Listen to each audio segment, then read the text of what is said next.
Hello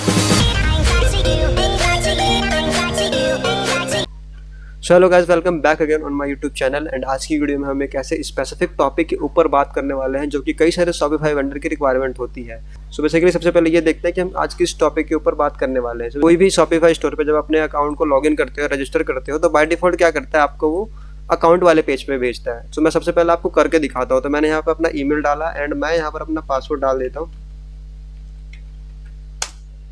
तो जैसे मैं अपना ईमेल और पासवर्ड यहाँ पर डालता हूँ, उसने मुझे क्या किया, मेरे अकाउंट वाले पेज पे रिडायरेक्ट कर दिया, जो कि बाय डिफॉल्ट शॉपिफाई का बिहेवियर है अकाउंट के लॉगिन करने के बाद का। सो बेसिकली इसी को हम चेंज करने वाले हैं। अब हम चेंज क्यों कर रहे हैं? सो यहाँ पर हम एक एग्जांपल समझते हैं। मान लीजिए कि मेरा एक शॉपिफाई स्टोर है। सो यहाँ मैं चाहता हूँ कि मेरे पास एक प्रोडक्ट है जो कि किसी एक स्पेशल कैटेगरी का प्रोडक्ट है, एंड मैं ये चाहता हूँ कि जब कोई कस्टमर उस कैटेगरी से प्रोडक्ट को परचेज करे तो लॉगिन रिक्वायर्ड हो।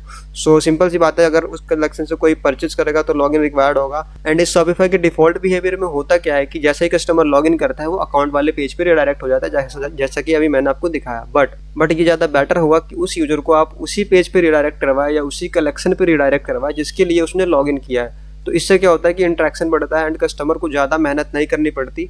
सो आज की वीडियो में हम इसके ऊपर बात करने वाले हैं। सो अभी जो डिफॉल्ट बिहेवियर है ये आपने देख लिया, क्या रिक्वायरमेंट। सो ऐसे कई सारी अलग अलग रिक्वायरमेंट्स हो सकती है जिसके लिए हम ये कस्टमाइजेशन कर रहे हैं। सो ये वीडियो बिल्कुल फ्री है एंड इसका सोर्स कोड भी आपको बिल्कुल फ्री मिलने वाला है, तो वीडियो को बिल्कुल एंड तक देखना। ये शुरू करते हैं। सबसे पहले करना क्या है, आपको आ जाना है अपने शॉपिफाई एडमिन में। एंड एडमिन में जाने के बाद सबसे पहला काम तो आपको ये करना है कि आपको अपने लाइव थीम को ना छिड़ के उसका एक डुप्लीकेट बनाना है, जैसे कि मैंने बनाया है। एंड डुप्लीकेट बनाने के बाद आपको एडिट कोड पे जाना है। एडिट कोड पे जाने के बाद आपको दो चीज़ें सर्च करनी है, जो कि हमारा रजिस्टर और लॉगिन का पेज है। तो यहाँ पर आपको नहीं पता तो मैं बता दूँ, यहाँ पर आप जैसे मेन रजिस्टर्ड या लॉगिन लिखोगे तो आपको मिल जाएगा। तो मेन रजिस्टर्ड डॉट लिक्विड ये रजिस्टर्ड वाला पेज है, एक मेन लॉगिन वाला होता है जो कि लॉगिन वाला पेज होता है। तो ये दोनों पेजेस हमने ओपन कर लिया है। अब सिंपल सा, अगर आपको कोडिंग की नॉलेज नहीं है तब भी आप ये कर सकते हैं, बट अगर आपको है तो अच्छी बात है। तो सिंपल वे में इसे फॉलो करना है। तो आपको थोड़ा नीचे स्क्रॉल करना है। स्क्रॉल करते ही ना आपको एक फॉर्म का ऑब्जेक्ट मिलेगा, जैसे कि आप देख सकते हैं कस्टमर लॉगिन वाला। सो जस्ट इसके नीचे आपको ये कोड पेस्ट करना है या ये कोड ऐड करना है। ये कोड आपको मिल जाएगा नीचे डिस्क्रिप्शन में, जिसका टाइप हिडन होगा एंड आईडी उसकी चेकआउट यूआरएल होगी एंड उसका नेम भी चेकआउट यूआरएल होगा। अब यहाँ पे मेन बात ये आती है कि पेज पे रिडायरेक्ट कैसे करेंगे। तो जो वैल्यू होगी ना, वैल्यू में आप उस पेज का नाम डालोगे जहाँ पे लॉगिन के बाद यूजर को रिडायरेक्ट करवाना है। तो यहाँ पर मैंने अपने केस में तो कार्ड डाला है। बाय डिफॉल्ट ये अकाउंट पे रिडायरेक्ट होता है, बट मैंने अपने केस में कार्ड डाला है। तो अब क्या होगा, ये अकाउंट पे रिडायरेक्ट ना होगा, कार्ड पे रिडायरेक्ट होगा। तो मैं इसको सेव करता हूँ एंड चेक करते हैं ये वर्क कर रहा है कि नहीं कर रहा। तो यहाँ पर मैंने अपने अकाउंट को लॉग आउट कर दिया एंड लॉग आउट करने के बाद मैं दोबारा लॉगिन करता हूँ। तो देखते हैं ये वर्क करता है कि नहीं। तो बाय डिफॉल्ट ये अकाउंट पे जा रहा था, अभी इसे कार्ड पे जाना चाहिए। तो मैं यहाँ पर अपना पासवर्ड डाल देता हूँ।